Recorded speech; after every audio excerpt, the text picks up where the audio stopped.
Welcome to Building Business with Soul with Coach Arliss. This show is where we get to dive into the soulful approach to business, get nerdy with some brain science, and learn the nuts and bolts of how business owners build success through their passion. Let's take a moment to get focused and centered with one round of box breathing.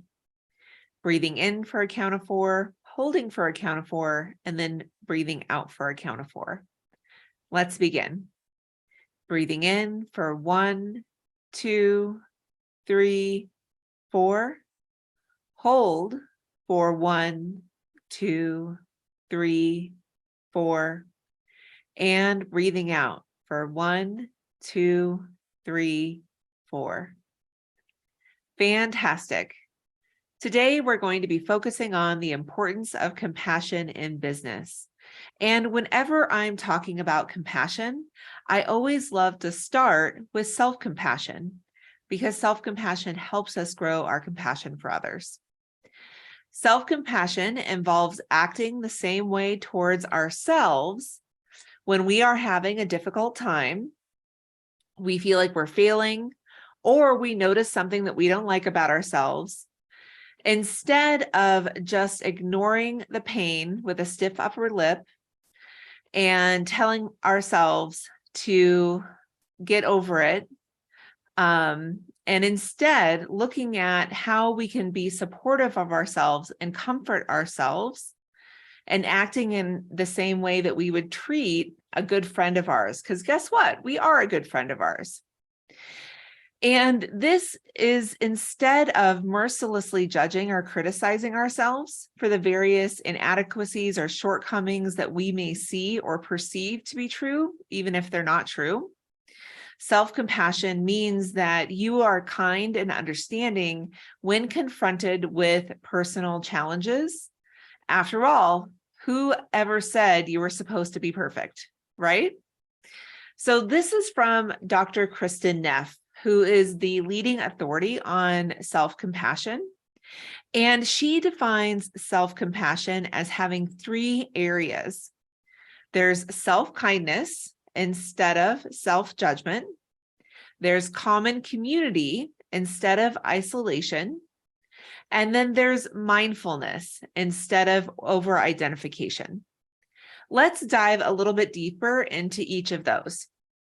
So self-kindness is being willing to approach your experience with non-judgmental curiosity and emotional warmth towards yourself. This is a willingness to take care of yourself just like you take care of the other people that you love in the world. Because you are one of the people that you love in this world, whether you feel that way all the time or not. Mindfulness is the non-judgmental awareness of being in the present moment by choice. And this has us being able to turn our attention towards our thoughts and emotions as they are, whether they are positive or negative, and not holding on to them or dismissing them. This is especially crucial for negative emotions.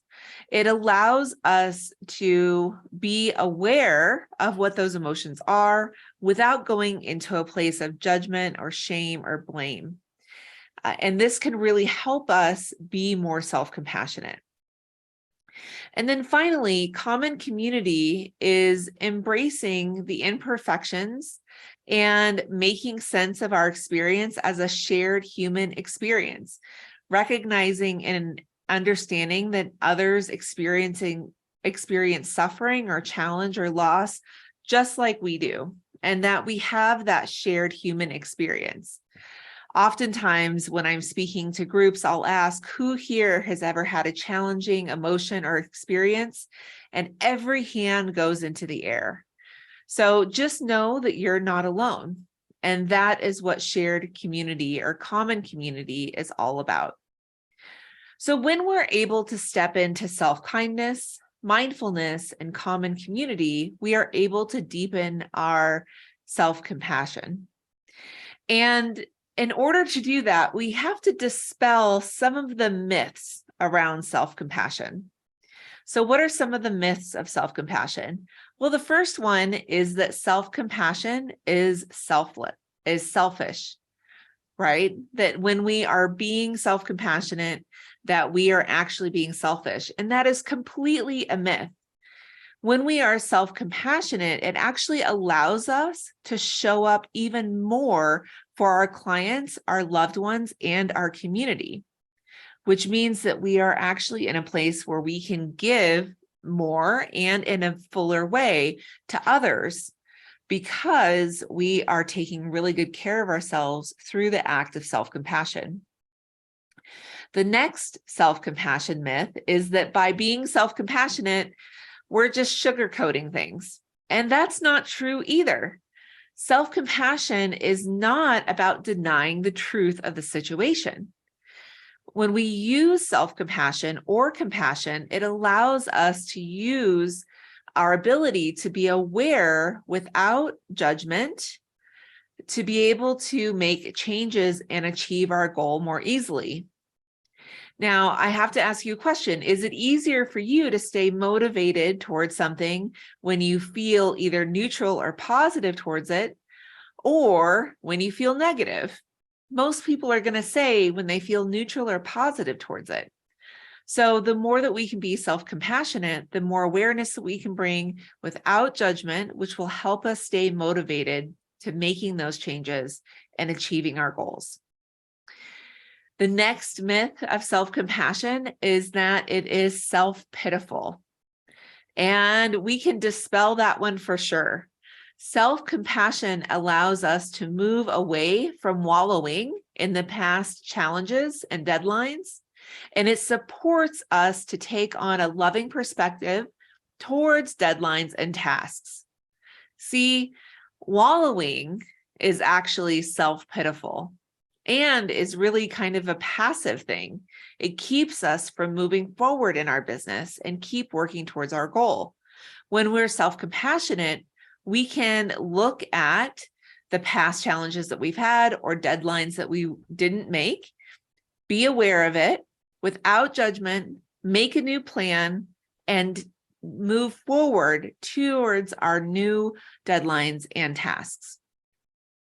The last myth of self-compassion that we can dispel is that self-compassion is passive. So the truth is that self-compassion is the opposite of complacency.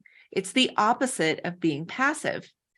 We are more likely to move forward from our setbacks when we are compassionate. This is because we're able to see the options that we have out there. We are able to let go of the past without judgment and move forward towards accomplishing our goals. So what are the biggest benefits of practicing self-compassion for us in our business?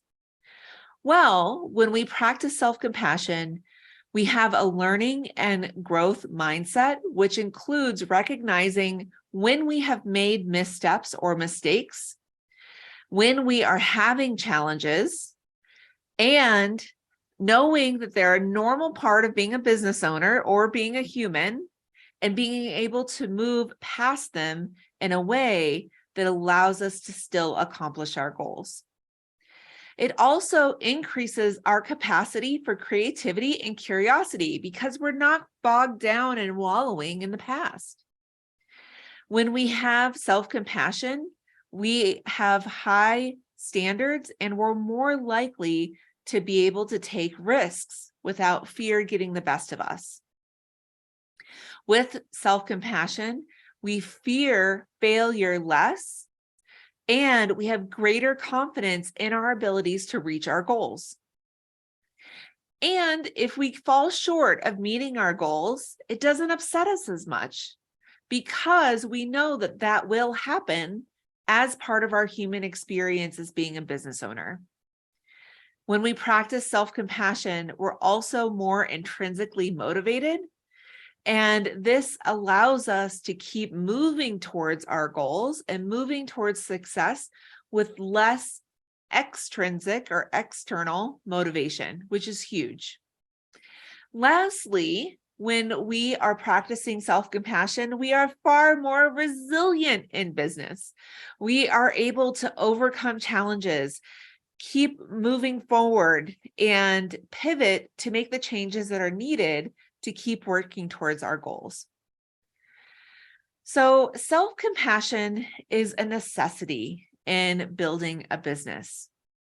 It helps us to gain success, and it helps us deal with failures, which helps us to continue to succeed.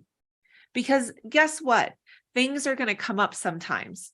We're going to miss that deadline. We're going to miss that goal on occasion, right? And we can't allow that to bog us down and hold us back from still working towards our goals. When we're working with self-compassion, we are able to grow and learn by dealing productively when we have challenges or setbacks. They don't become our story. They don't become the definition of who we are in business. Self-compassion also allows leaders to be more respected by those they are leading.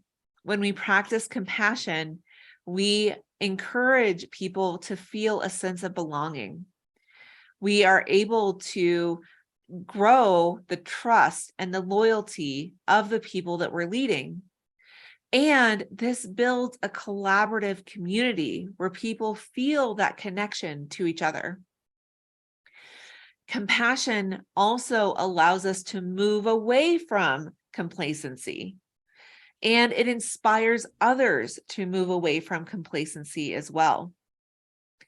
When we are kind, supportive, encouraging, clear-sighted, and open-minded, compassion helps with motivation. It allows us to really be the leaders that we're wanting to be. So how do we grow our compassion and grow our resiliency at the same time? Well, number one, start practicing gratitude. Be grateful for all the things that you have around you and the things in your business. Be grateful for the things that are not working because they are showing you how to make it work better. Be grateful for the things that are working because they're helping you get closer to your goals. I invite you to take some time either in the morning or in the evening to really look at the things that you are grateful for in your business. The next way that we can grow our compassion and resiliency is to get specific on your goals and intentions and share this with your team. Share this with your colleagues. Share this with the people around you that support you so that they can help be motivating to you to keep on the path to completing your goals. Next, practice self-compassion. The more love and care and honoring and trust that you feel for yourself, the more that you will be able to experience feeling love and care and trust of others. You'll have deeper empathy for others and what they're going through. You'll have a deeper understanding of your human connection to others. And you're more likely to humanize others when you feel a sense of compassion towards them, which allows you to feel a deeper connection and allows you to support them in a deeper way. Practice lifelong learning, which you're doing right now by watching this show. Great job. Accept yourself and the people around you for who they are. Okay? We don't want people to change us. We shouldn't want to change other people. Now, we can be inspired by other people to grow and shift in ways in our business and in our lives, and we can inspire people as well.